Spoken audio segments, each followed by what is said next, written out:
we'll kick off. I'm going to buck the trend by having slides. I don't think I've been to a session so far without slides, but I've got some pretty pictures, because pretty pictures are always good. So pragmatic ethnography, got it in the quotes because pretty much I've made up the term, but I was trying to think of a way of describing this. This session isn't intended to be an academic session, deliberately, because I'm a consultant and we apply stuff in the real world, and one of the constraints is when a client comes to me, they're not going to give me well, typically actually it'd be really nice, and I guess this is one of the challenges. I'd love to have a 12-month project where I can immerse myself in an organisation and just be part of it and observe. That doesn't happen.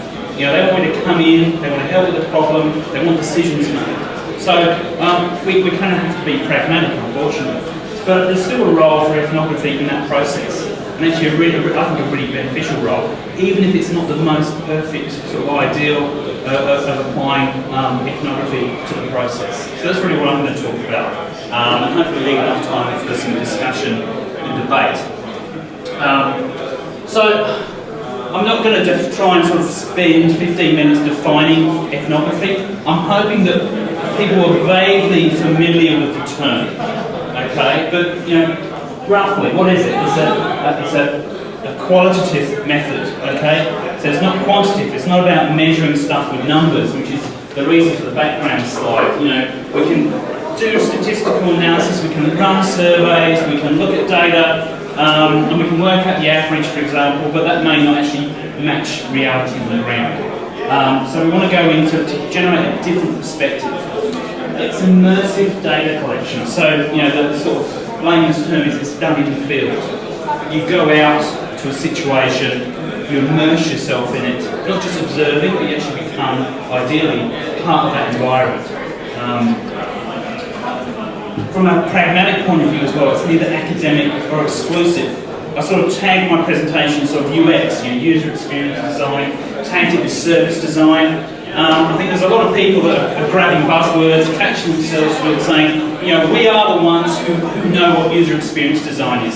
Unless you can sketch, unless you're a visual designer, you're not good enough to be a user experience designer. And likewise, you know, with service design, unless you do it this way, you do it that way, you're not a true service designer. I think that's kind of rubbish. It's not an exclusive technique. Really, it's more about mindset, and certainly there are methods that you can employ, but a lot of this is about mindset and practice more than anything else. The reason we're using it is we're trying to link what people say they do to what they actually do. So I might go to a company and say, I've got a terrible problem, people don't want to buy this product, they're unhappy with this product, or maybe they don't want to work together. You know, we've got these technologies, we were talking about telework in the previous session, you know, we don't want to use these telework technologies to collaborate. Come in and solve the problem. And this is what, and they'll tell you why. Oh, you know, people aren't motivated, people don't like using it. So, okay, that's great. I actually want to go and see what people are doing. I want to understand the situation. The joys of using an iPad. So for me, it's about supporting focused, situated design. I'm not trying to understand a whole national culture.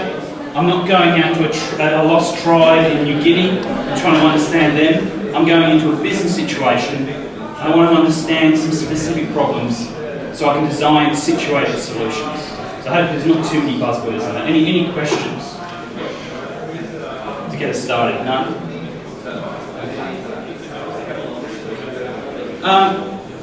If we want to boil this down, this is really, for me, what it's about. It's about empathy in the design process, but it's empathy with intent. I want to be informed, I want to be influenced, I want to understand.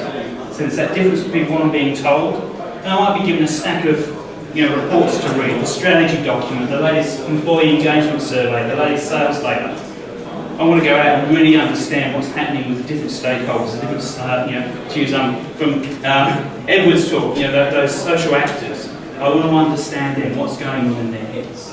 So it's about generating empathy in the design process, so that when we come up with a solution, and really here's the kind of end of the loop, I want to make sure I haven't missed something that's really, really important. And often, and I'll go through a few stories to sort of try and highlight that, it's often things things you don't know. It's the things you don't know until you actually go out and immerse yourself in someone's environment that you didn't realise was such a key factor in what you were trying to, the problem you were trying to solve. Okay, so for me, if there's one thing you take away, this is all about trying to generate empathy in a way where, basically, I want to get as close as possible to the people that I'm designing solutions for. It's about getting as close as possible. The trick is though, you're not always allowed to get close. Okay, but what you want to do is get as close as possible to generate as much empathy as possible. So I've got 3 things I'm going to take you through. So, in terms of this pragmatic ethnography, part of it's about going out and exploring foreign environments by immersing yourself in them. And I think one of my first ethnographic experiences, if you like, was in mining. Just a quick show of hands. Who's been underground in a long-wall mining environment? Oh, great. Oh, I'm surprised. I thought there'd be no hands. There's 3 of us. Mines are different, aren't they? Yeah, we've got a very unique work culture. It's a very unique work environment. You can't go underground without being immersed in that environment. So I don't know if you 2 guys, you might remember maybe the safety briefing you got. I remember vividly, you know, it's really sort of there as one of my memories of being given this emergency respirator pack. And they were saying, depending on how your body weight, you've got about an hour, plus or minus. So if there's a problem underground, there's a poisonous gas, this is a chemical respirator. It turns your CO2 back into air you can breathe.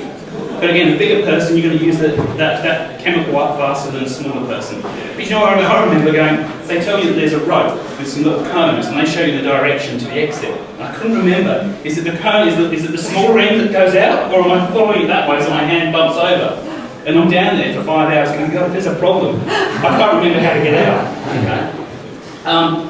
But you cannot understand the people, and this was actually for an information management project, for a document management system. And we went underground to understand what was the working environment of the people we were trying to build a document management system for. And as you go underground and experience it for yourself, you can't understand. It's all theory. There are other little things as well, like you're working on a mine site for a long time, and they move the vending machine across the safety line. So in the mine site there's the office areas, and then there's the work areas. And you've got to have been trained up to a certain level of safety before you can cross the line. So one day they moved the vending machine. And you're a mine site, there's no shops for miles, okay? They put the vending machine over the safety line. So I'm going up to this big burly miner going, can you go and get me a mask up? Okay, so those sorts of experiences, you just can't, you know, that can't happen without you going there and experiencing it for yourself. This is a joy, as I said. This is an experience as well. Being immersed and trying to run a presentation off like that. Now, the other interesting experience as well, I think, from using these pragmatic ethnographic research methods in consulting, so in a business or a government situation, is about being given the opportunity to explore an issue from beginning to end. So again, you know, you're given the background data for something, you're sort of told by the client, this is the scope. I actually want to go out and explore as much of that beginning to end as possible. Airlines is a really good example where we've done some work with a couple of airlines. One of them was looking at the journey of a traveller, okay? And it's very easy to just focus on this bit of the journey, the bit where you're on the aeroplane. But actually, you know, not much happens on the aeroplane. Once you're up, you get fed, you sit there, you watch TV, and maybe there are a few issues like the media system doesn't work, whatever it might be. You know, you could get delayed coming in to land, okay, but you know, there's a very tiny portion of the experience. The good thing is, though, as a consultant or as a researcher maybe, you can experience this whole process from end to end. And the thing we realise is that process is from the moment, say, your alarm goes off. Actually, no, it goes back further. The point you suddenly go, I need to travel, okay? You come into the day of travel, your alarm goes off. You've got to get to the airport. You've got to find your flight. You've got to get off the plane. You've got to go where you're going next. So for a customer of an airline, their user journey, their experience of the service starts way, way, way before they even get near the aeroplane itself. But as I said, we can actually explore that ourselves. And one of the things we did was obviously for our client, we were flying to meetings. We used that time as research time. It wasn't just sitting on a plane, great, going to see our client. For us, this was, hey, we're in the environment, we can observe. We can see what other travellers are doing. Who are they? What are they doing while they're waiting to get on their plane? All those sorts of things. But just a third sort of idea, and again, just trying to come up with the right terminology to explain what I'm talking about. Some of you may have heard of this concept of socio-technical systems. The other reason that we want to go and immerse ourselves within a work environment or a customer's environment is to actually understand the link between the human elements of the system and the technology. And the technology isn't just today equipment like an iPhone, and mobile is increasingly a factor in a lot of our work. Okay, it's also the physical technology of the workplace. It's the chairs, the whiteboards, it's the windows, it's the buildings. All these are really critical factors in understanding what's going on in that system.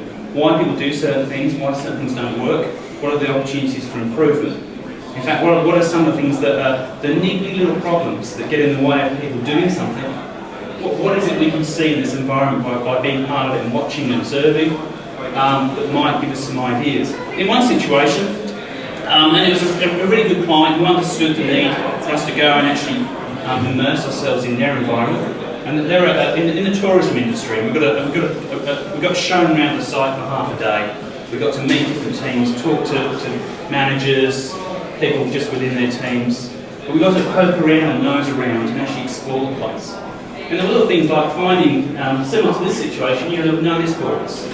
And just we started to get into this conversation about how they were distributing some of the information, which was actually updated quite frequently. It wasn't just newsletters; it was sort of facts and things about how the business was operating. And we noticed all the paper was kind of curling. It was sort of a bit of a damp environment, and the guy was like, "Yeah, one of my things I go around, I put them out and nice and pristine, they look really good." Within a few days, the paper's kind of all crumpled up and looking quite disgusting. So one of the opportunities for us was, well, how can we, one, make it easier for this person to get that information out, but also make sure that it doesn't end up with this sort of mouldy pile of paper. So we were talking about moving that information online. There's a sort of bigger context to that particular engagement. But yeah, for him, it's about getting the information out and not getting it lost because it was basically degrading in that physical form.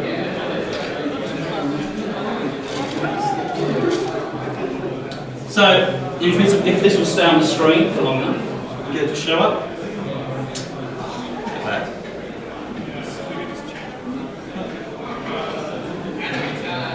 What do you see?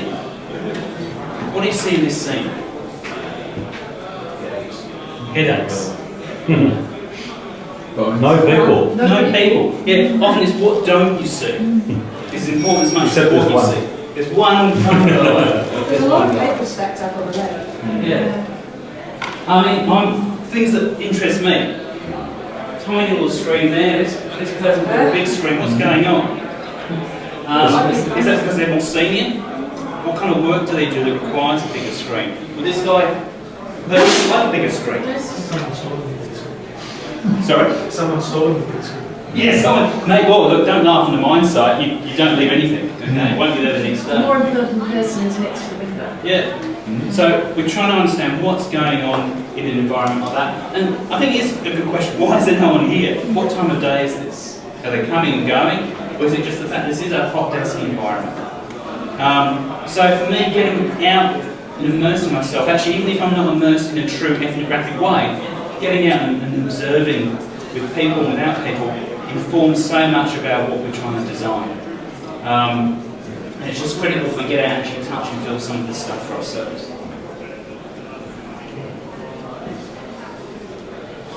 There are some challenges.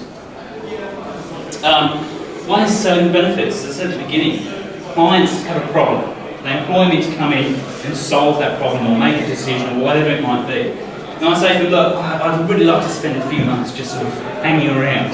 What do you think their reaction is? There's also an issue with actually conceptually for some people, for some clients or stakeholders, they're going, what are you doing? Don't you just come in and you have a look and do a survey and you just tell us what to do? And we're saying, no, I just need to, I need to get out, I need to have a look around. Well, I don't understand why you need to do that. But then as you dig in, it's like, well, you've had a lot of consultants come through before. Have those consultants helped you to solve your problems? And hopefully the answer is no. And so, well, we want to try and do this in a different way. But it can be a challenge, mentally, this is not what people expect. They don't expect you to come in and say, well, I just want to wander around, I want to have a look and see where people are working. Is this office the same as every other office? Can I fly to the other side of the country and see what that office in Perth is like? And they're going, oh, it's a little bit expensive, okay? So we get to issues of time and access. If I'm going to immerse myself, I need to be able to get in there and immerse myself. So in the mining example, one of the prerequisites was, you have to go through a safety training. You don't come on site unless you are trained. It's not going to happen. In some sites, you have to come on a certain day at a certain time each week to get trained, okay? So time and access to be immersed is actually really quite difficult in a business context. But it's absolutely critical. What we do is, if I'm going to meet a client, even during the process of maybe trying to sell the engagement, it might be like, while I'm here, do you just want to show me around? And start to collect little bits of information. And from the moment I arrive at the building, I'm starting to observe and I'm trying to keep my eyes and ears open to see what's going on. The third issue is about articulating meaning. So it's great, I've come in, I've wandered around, I've got all these ideas in my head. How can I actually express to the client the value that I'm getting from this process? We try to use a lot of visual thinking techniques, visual metaphors for explaining what we've found. But again, going back to that first issue around the sort of conceptual side, a client is expecting you sometimes to come in and give them a report that thick, because that's again proof of value. We've paid you some money, now give us a report, and I want to give them a few photos and stories. Again, it's a different way of thinking about the process. And finally, getting back to this whole issue I started talking about at the beginning, around the sort of academic side of ethnography. It's what about methods? Am I using the proper methods? Am I being rigorous in my process? Am I being ethical? Yes, I'd like to be all of those. But I'm not necessarily given the opportunity to do that. So from a pragmatic point of view, I will use every and all opportunities to immerse myself. I will get out there and try and see what's going on. And the more I can convince the client to let me do it properly, the better. But if not, I'll basically take the opportunities where I can. Question at the back? Yeah, just to tease out the articulating meaning point, where the client's expecting a 500-page report and you'd like to deliver something that's a little bit more concise or more meaningful. Yep. How do you negotiate? So it's through storytelling, basically. They want you to present as aggregate. You've been out, you've done your immersed research. Give me a percentage now of how bad the problem is. You can't do that. What you have to do is say, well, look, here are some examples. And what you find is even with engineers in mining, lawyers, accountants, in our heads, we're all basically the same. We're all humans, we're storytellers, we like stories. So you've got to tell stories about the problems you encounter. And that can be photos, it can be other visuals that can tell a more complex story. But basically, you've got to tell stories. You've got to pull people out of this purely quantitative mindset and get them down to details. Yes, that's right. Again, the closer you get, and the closer you get to the real social actors involved, the better that's going to be.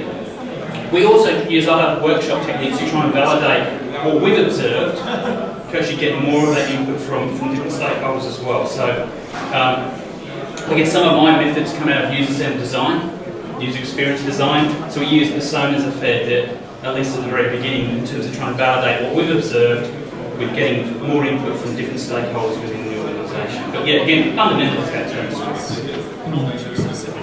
How did immersion inform the design of the document management system? One thing is around how they were going to access the information. Another issue is, you can have these great ideas about, let's give them a mobile device. And what you can establish some of this through interviews and sort of requirements analysis, you pretty quickly realise during the safety briefing as you're being given all this kit, and they say, anything that might cause a spark you've got to remove. It's gas. Watches, keys, phone. There's no mobile devices. Okay, this is a hard copy world. And as you work back from that, what we actually did on the client side is we gave them a kiosk, and we looked at how they work. And there's a rhythm to a day, a shift. They have a briefing. There's a room, which is just near, say, the entrance to the mine. It might be an elevator or a portal to drive in mine. We gave them a system, working with some other people, won't take credit for the whole idea, but gave them a system where the procedure on a piece of paper, for example, had a barcode. They could scan that and the system would say whether or not it was current. If it was current, you just put it back in the pocket, go underground, everything's great. If it scanned and said it wasn't current, it would print out the latest version. So it was kind of there at the right place, at the right time, it accommodated their needs, sort of, the appropriate technology for the situation. Yeah. But there were other issues that came up. The document management system assumed that every user had a unique computer ID. And what we discovered was that in some sets of users were sharing an ID, and that's a massive conflict. There's this architectural system that's been built over many years based on this fundamental assumption, and we suddenly walk in and there's a bunch of guys going, no, we can share this user account. I don't have to remember my own user ID. So there's so many little issues that you discover as you go along. Very quickly, another situation in steel making.